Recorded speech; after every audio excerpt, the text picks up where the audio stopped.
We're going to get going. We have two speeches and a quick presentation after. So holding the announcements to the end after the speeches. Let's be quiet.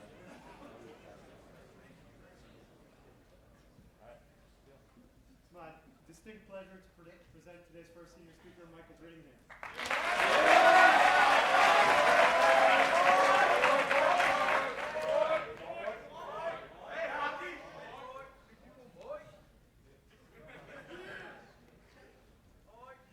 Today, I want to tell you about an experience I had the summer after my sophomore year. But first, let me tell you a little about me and where I was coming from. My idea of a perfect vacation, at least what it was for most of my life, was me and my mom going to visit her parents in Maine at the Cottage, a quaint little red cabin that's been the rock of my mom's family for over the past 100 or so years. The Cottage is about 10 minutes from my mom's hometown, Ellsworth, Maine, about a population of 1,500. Ellsworth, Maine, I expect, means nothing to you, or most of you, besides Miss Ross. And it really should mean nothing to you because, frankly, it's a pretty nothing town. To me, though, Ellsworth is my home away from home. It's where my parents were married and where I was baptized. This feeling actually might be pretty familiar on the other hand. Anyway, every summer since I was born, my mom, my sister, and I, plus my dad when he wasn't working and was able to make it, would go up to Maine for as long as a month. The time we spend away has always been the highlight of my summer.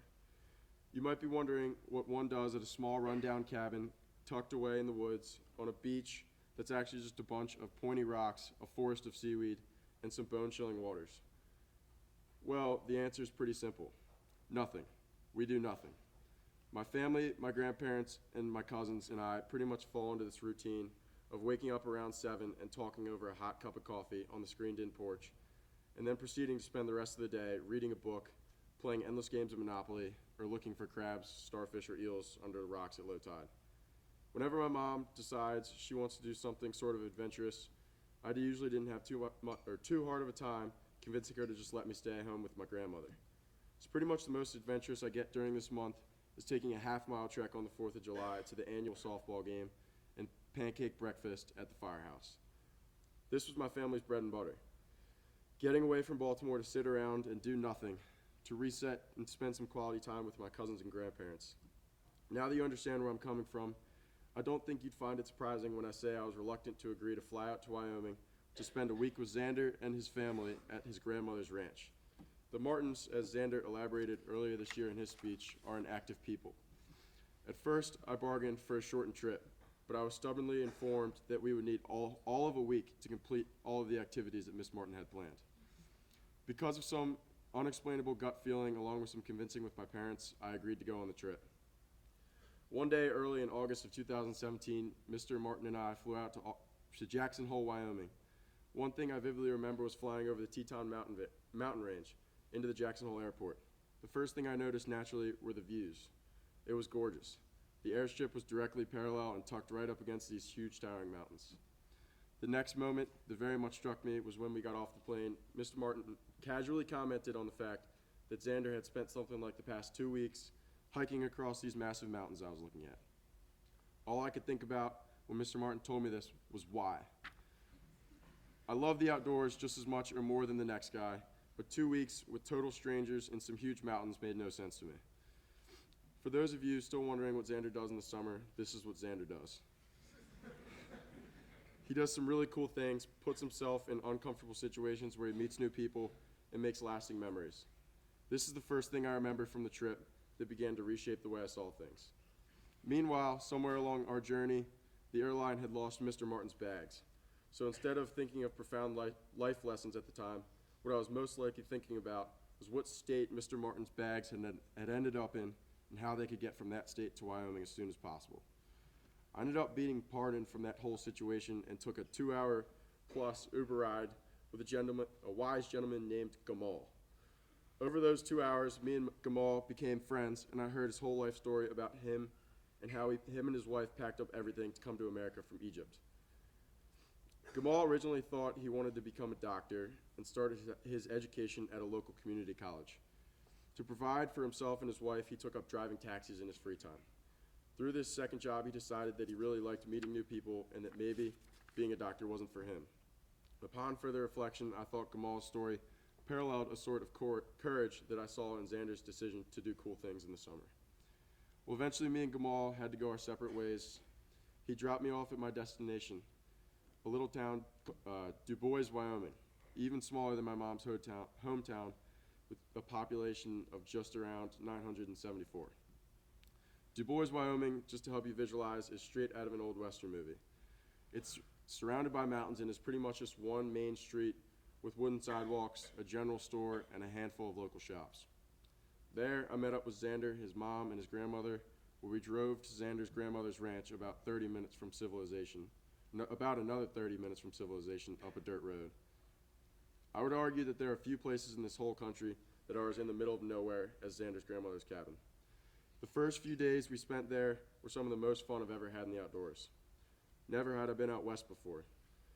Yet, the days, I still daydream to this day about those times we spent riding ATVs through backwood cattle trails in pursuit of wild cutthroat trout and some untouched gushing stream, all the while surrounded by these incomprehensibly big mountains with the potential of running into an optimistic grizzly bear. While I had never been to Wyoming or spent all that much time fly fishing, I wouldn't have considered myself out of my comfort zone, the outdoors being a relatively familiar place for myself. The one thing I felt like I had to adapt to was the Martin style of vacation that was pretty much the polar opposite of what I was used to. The Martins, on their vacations, pretty much casually wake up around 7 each morning and go for a 3+ mile run. Surprisingly, I didn't have that much of a problem adapting to this and actually felt pretty accomplished. I thought of the courage that Xander and Gamal had to put themselves out of their comfort zones and felt like I could do something a little to better myself. 3 days into the trip, my spirits were at an all-time high. Every night I was going to bed feeling good tired, as Mr. Christian would say. I was doing a great job adapting to this new active vacation lifestyle. Then things took a turn for the worse. Mr. and Mrs. Martin decided that they would surprise us with a nice trip into town to go square dancing. Now some of you might be thinking, ooh, that sounds awesome, but I'm sure there's plenty of you out there thinking like I was, what in the world? Who would ever do that in their free time for fun? I don't think I can truly emphasize how much this terrified me. I had a serious problem with getting nervous before doing something out of my comfort zone as a kid. Leaving my comfort zone when I was really young meant leaving my house. In fact, my mom had to bribe me with stuff like Go-Go's or PlayStation games to get me to go to friends' houses. Throughout middle school, I used to not eat hours before club soccer games, and even once decided or self-diagnosed myself with appendicitis that ended up just being some bad nerves and a bad panini. But eventually I quit club soccer due to these unshakable feelings. Okay, back to the square dancing story. So as much as I considered faking an injury or a sickness so I didn't have to go, I realized that as a guest of the Martins, I didn't really have much of a choice. On the way into town and for about an hour before, my stomach tied itself in its trademark double loop-de-knot. The feeling was all too familiar. We arrived at the Red Pine Tavern around 7 o'clock for some tasty food before we got to go square dancing. We sat down in a booth and I looked over the menu. Everything looked good, but I wasn't hungry. I knew somewhere deep down that I should have been hungry. I hadn't eaten in hours and it had been a busy day. But when a fat brisket and a pile of mashed potatoes found its way in front of me, I was unable to eat them. Again, an all too familiar feeling. I attempted to ration with myself. Why are you nervous, Michael? You're probably 1,000+ miles from home in the middle of nowhere, and it's not like you're going to embarrass yourself in front of people. Without really any more time to worry about it, the caller in the next room yelled for everyone to gather up and find a square for the last square dance of the night. Xander and I shuffled over to the room and must have looked especially clueless because within about 30 seconds, we got scooped up by 2 cheerful local girls and adopted into their family's square. Surrounded by these complete strangers, I somehow all of a sudden felt totally comfortable. I don't really remember how long the dance lasted, nor any of the moves we learned, besides a little do-si-do. But what I definitely remember is laughing the entire time and being genuinely sad when it ended. The rest of the night, I was loose and having fun. Xander and I even mustered up the courage to challenge some real cowboys in a game of pool. That night, while I don't think I realized it until maybe a few months later, was the last time that I've had these nerves that plagued me during my childhood. Now, in terms of perspective, the nerves or night square dancing are far from the worst thing in this world, but I still think there's something to be said for the power of going out of your comfort zone. Until that night, I really was never forced out of my comfort zone. If my mom really tried to push, I would pretty much just dig in and pitch a fit, and usually get my way. But because I had been pushed out of my comfort zone that day and actually had a super positive experience, I felt like I'd conquered all these nerves that I had had for my whole life. I was able to start enjoying the things I did on a day-to-day basis again. If I had a presentation in class, I began to look at it as more of an opportunity than a chore because I didn't have to worry about it. Soccer, the one sport I'd played my whole life since I was a kid, became fun again because I actually enjoyed being on the field and didn't have to worry about making a mistake. I reached out of my comfort zone more often. I went to a concert for the first time. I was unafraid to spend more time pursuing my passions in the outdoors, and even got in touch with my more artistic side by investing in a guitar and doing 2 paintings. Something else I took away from this night was the importance of being a good guest. Now, as I said earlier, I doubted that a night of square dancing would be any fun, but in hindsight, if I had trusted Mr. and Mrs. Barton and went into the night with a positive attitude, I probably wouldn't have been so hungry by the end of the night. In summary, the lessons I have learned from that night about primarily the importance of having a positive attitude have led to more out of my comfort zone moments, which in turn has led to many new friendships, awesome memories, and some cool stories. Thank you.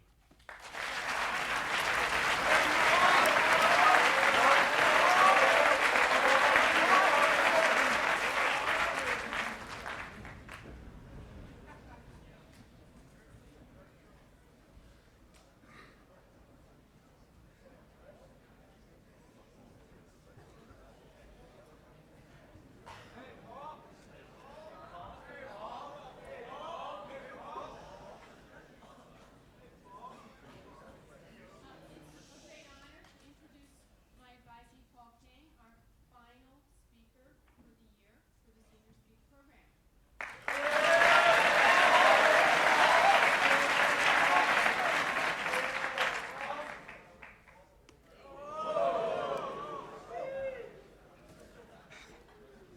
Good morning, everyone. Hiding. To hide something implies that you've done something wrong and that you feel guilty about it. But what if you had to hide something that was never your fault to begin with? That's the story of my life, dealing with cerebral palsy, or CP for short. CP is considered a neurological disorder caused by a non-progressive brain injury or malformation that occurs while the child's brain is still under development. It primarily affects body movement and muscle coordination. When I was little, I had no idea I had any limitations to my physical capabilities. I was going to become the next soccer star or the next great basketball player. My world was bright, and at least to my mind, the possibilities were limitless. But then, when I was 4, I was diagnosed with CP. Apparently, I severely dragged my right foot whenever I moved around. I thought that I was just like everyone else. Doctors then gave me my first leg brace, white, though over the years, they'd come in a cascade of multicolored hues, telling me that I should wear it, and to wear it every day. I noticed that none of my friends had it, just me. The older I got, the more aware I became of my weakness. I started to feel ashamed since I believed my physical limitations somehow made me inferior to the people around me. All I knew was that I was different, and not in a good way. I was now the strange and weak kid with braces on his leg. So naturally, I began hiding it. I lied to people, saying, when they asked why I was limping, or when they noticed the weakness in my right side, that I was in an accident or simply tired. Somehow, these felt more acceptable than admitting that I had an actual disability. But as much as I was scared of people finding out that I had CP, I have used it to my advantage. CP has developed my character and perseverance. Having CP is like this. If a normal kid can do something in 10 tries, I have to do it 100 times just to reach the same level. So I did, whether it was this pyramid structure that I finally climbed after 62 tries at a playground when I was 7, practicing the same guitar chords over and over again, and dribbling the basketball and attempting right-handed layups that go in like 10% of the time uncontested. But to experience so many failures for so many seconds, minutes, hours, days, and years of your life, well, this gets frustrating. It served as a constant reminder that no matter how many physical therapy sessions I attended, no matter how many hours I put in dribbling and shooting the basketball, no matter how many hours I strummed the guitar strings and so on, I would never be like most people. My friends who played sports, who played instruments, friends who worked hard on what they wanted to get better at and reaped the benefits of their hard work. It wasn't like that for me. All the time and effort I put in went towards just being able to catch up with the crowd. I hated my weakness. And the worst part is, I did not just begin to hate my weakness. I began to hate and doubt God. Now, for those of you who know me well, God is an important part of my life. And yet, that God that I had worshipped and loved since a young age, the same God that the pastors at churches claim loves us unconditionally, seemed to have forgotten about me. There are 8 billion people on this earth, and here I was with this burden. If he loved me so much, why couldn't he simply take away my weakness? If he truly loved me unconditionally, why couldn't he let me feel the joy of being good at the things I love doing? Then one day, my mom told me a story in the Bible about the Apostle Paul, whom I was named after. He too had an illness, which he pleaded with God